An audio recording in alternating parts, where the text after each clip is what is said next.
नमस्ते बच्चों।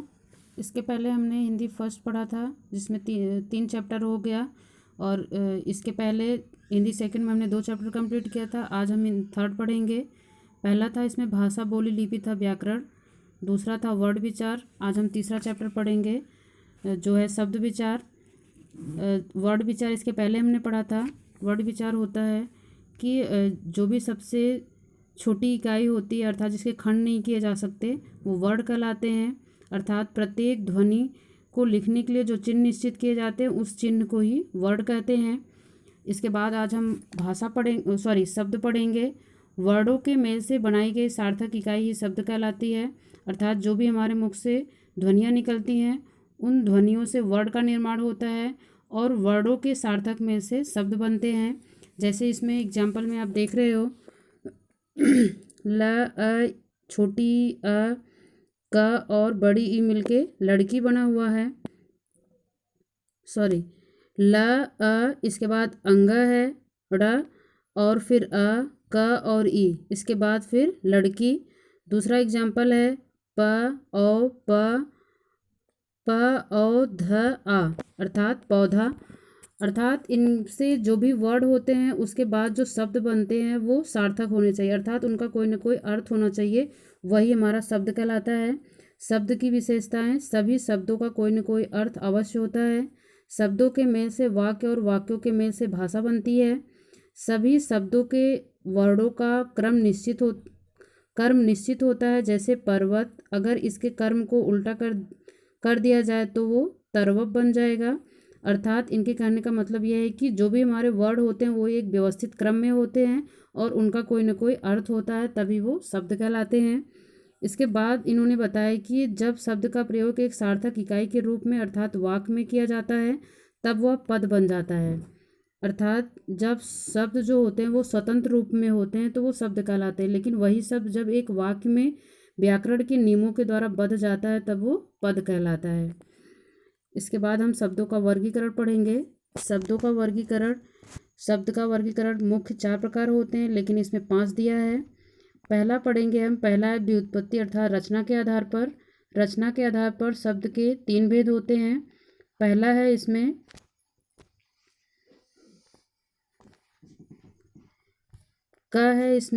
रूढ़ शब्द अर्थात मूल शब्द।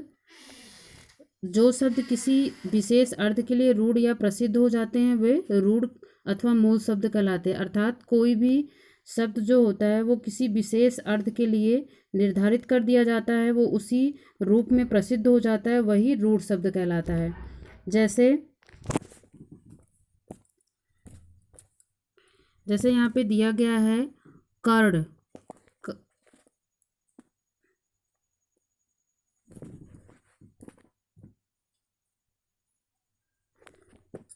जैसे यहाँ पे दिया गया है पुस्तक, नल, पानी, हाथी आदि शब्दों का अर्थ, परंतु यदि इनमें से हम इनको खंड कर दें, अर्थात रूढ़ शब्द का यहाँ पे ये भी मतलब था कि जो भी हमारे शब्द होते हैं उनका हम खंड नहीं कर सकते। अर्थात अगर हम उनका खंड कर देंगे तो फिर उनका अर्थ जो होता है वो अर्थहीन हो जाता है, वो फिर पहले जैसा अर्थ नहीं देता है। जैसे यहाँ पे इन्होंने बताया कि पुस्तक है, पुस्तक में अगर हम पुस को अलग और तक को अलग कर देंगे तो फिर पुस्तक का अर्थ नहीं निकलेगा, अर्थात पहले जो अर्थ रहेगा वो फिर वो अर्थ नहीं देगा उसको खंड करने पे। ऐसे ही नल है, नल में अगर न और ला को हम अलग कर देंगे दोनों का अर्थ अलग अलग हो जाएगा। इसीलिए इन्होंने यहाँ पे ये बताया कि जो रूढ़ शब्द होता है वो उसके हम खंड नहीं कर सकते और वो किसी एक शब्द के लिए निर्धारित हो जाता है, अर्थात उसी के लिए वो निश्चित कर दिया जाता है। जैसे पुस्तक होता है, नल होता है, पानी, हाथी, इनको हम इन्हीं के नाम से जानेंगे, इनको किसी और नाम से नहीं जाना जाता। इसी प्रकार आपका दूसरा है यौगिक शब्द। 2 अथवा 2 से अधिक शब्दों के मेल से बनने वाले सार्थक शब्द यौगिक शब्द कहलाते हैं। यदि इन शब्दों के टुकड़े किए जाएं तो वे खंड भी सार्थक होते हैं। अर्थात इनके कहने का मतलब यह है कि जो यौगिक शब्द होता है वो 2 शब्दों के योग से बनता है और अगर इन शब्दों का अगर हम टुकड़े कर देंगे तब भी उनका अर्थ निकलता है, अर्थात वो सार्थक होते हैं। जैसे यहाँ पे आप देख रहे हो, यहाँ पे लिखा हुआ है प्रधान प्लस मंत्री। प्रधान मतलब मुख्य, मंत्री जो मंत्री होते हैं। तो यहाँ पे इनके कहने का मतलब यह है कि दो शब्द के योग से बना है प्रधानमंत्री, लेकिन अगर हम इनको अलग अलग कर देंगे तब भी इनका अर्थ निकल रहा है। ऐसे ही आपका पुस्तक धन आलय है, पुस्तक धन आलय अर्थात पुस्तकालय, पुस्तक अर्थात किताब, आलय का मतलब होता है घर अर्थात किताबों का घर, जिसको हम पुस्तकालय कहते हैं। इसी प्रकार इन्होंने बताया कि जो भी हमारे शब्द होते हैं ये यौगिक वाले, वो जो भी शब्द होंगे उनका कोई ना कोई अर्थ होगा और वो दो शब्दों के योग से बनेंगे। तीसरा है हमारा योग रूढ़ शब्द। योग रूढ़ शब्द, जो शब्द यौगिक होते हुए भी विशेष अर्थ के लिए रूढ़ हो जाते हैं वे योग रूढ़ शब्द कहलाते हैं। अर्थात ये दो शब्दों के योग से बनते हैं लेकिन किसी तीसरे के लिए ये प्रसिद्ध हो जाते हैं। जैसे यहाँ पे है, आप देख रहे हो, जल, जल प्लस ज अर्थात जलज। जल का मतलब होता है पानी और ज का मतलब होता है जन्मा, अर्थात पानी में जन्मा जो होगा वो क्या कहलाएगा, जलज। और जलज का मीनिंग क्या होता है, कमल। तो इनके कहने का मतलब ये है कि दो शब्दों के योग से बनेंगे लेकिन वो किसी विशेष अर्थ के लिए प्रसिद्ध हो जाएंगे। अर्थात जलज का मतलब क्या हो गया, कमल। हम कमल को ही जलज कह सकते हैं। इसके बाद फिर और भी एग्जाम्पल दिए गए हैं, निशा प्लस चर, निशाचर। निशाचर का मतलब होता है राक्षस अर्थात जो रात में घूमता है। इसके बाद अब हम दूसरा पढ़ेंगे। दूसरा है आपका स्रोत या फिर उत्पत्ति के आधार पर शब्द का भेद। स्रोत या उत्पत्ति के आधार पर शब्द 5 प्रकार के होते हैं।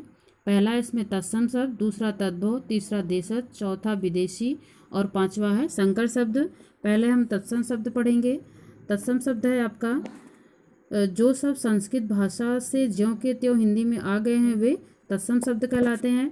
अर्थात जो भी शब्द होता है, इसके पहले भी आपने पढ़ा होगा, नहीं तो फिर अब जान लो कि जो भी संस्कृत भाषा जो है वो सभी भाषाओं की जननी है, अर्थात उसी से ही सभी भाषाओं का विकास हुआ है।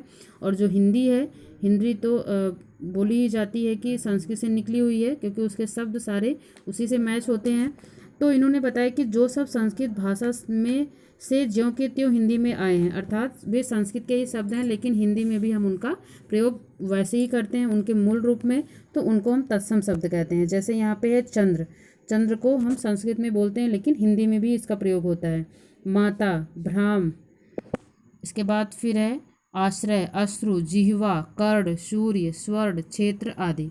अर्थात ये सारे शब्द संस्कृत के हैं और वे हम हिंदी में भी प्रयोग करते हैं, इसीलिए हम उनको क्या कहते हैं, तत्सम शब्द कहते हैं। दूसरा हमारा क्या है, तद्भव शब्द।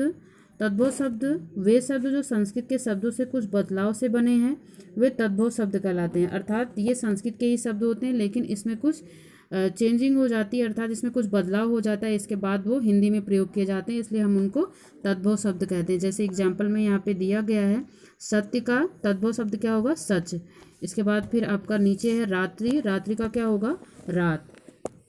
तो ये हमारे क्या थे, तत्सम और तद्भव। अर्थात जो शब्द संस्कृत के हिंदी में ज्यों के त्यों प्रयोग किए जाते हैं वो तत्सम कहलाते हैं और जो थोड़ा चेंजिंग करके प्रयोग किए जाते हैं वो तद्भव शब्द कहलाते हैं। इसके आगे ग है हमारा तीसरा, देशज शब्द। देशज, देश प्लस ज अर्थात देश में जन्मा हुआ। जो शब्द हमारे देश के ही होते हैं उनको हम देशज शब्द कहते हैं। जैसे जो शब्द देश के विभिन्न प्रांतों की बोलियों से भाषा में आ गए हैं वे देशज शब्द कहलाते हैं। जैसे खाट, पगड़ी, धोती, झाड़ू, लोटा, लकड़ी, डिब्बा, पेट, खिड़की आदि। अर्थात इनके कहने का मतलब ये है कि जो अलग अलग प्रांतों में अर्थात राज्य के अलग अलग क्षेत्रों में ये शब्द बोले जाते हैं और इतना ज़्यादा प्रसिद्ध हो जाते हैं कि फिर उनको हम अपनी भाषाओं में यूज़ करने लग जाते हैं। तो अलग अलग क्षेत्र के लोग अलग अलग भाषाओं को बोलने लग जाते हैं तो वो क्या कहलाते हैं, देशज शब्द कहलाते हैं। अर्थात वो अपने देश के ही होते हैं, बस अलग अलग राज्य के होते हैं। इसके बाद फिर है आपका घ, विदेशी शब्द। विदेश से आया शब्द जो होगा वो आपका विदेशी कहलाएगा। जो शब्द विदेशी भाषाओं से हिंदी में आए हैं विदेशी शब्द कहलाते हैं। इनका प्रयोग प्रायः हिंदी में किया जाता है। अर्थात बहुत सारे ऐसे शब्द होते हैं जिनका प्रयोग हम रेगुलर करते हैं लेकिन हमें खुद नहीं पता होता कि ये कौन कौन सी भाषाओं से आए हुए हैं। जैसे आपका पहला है अंग्रेजी।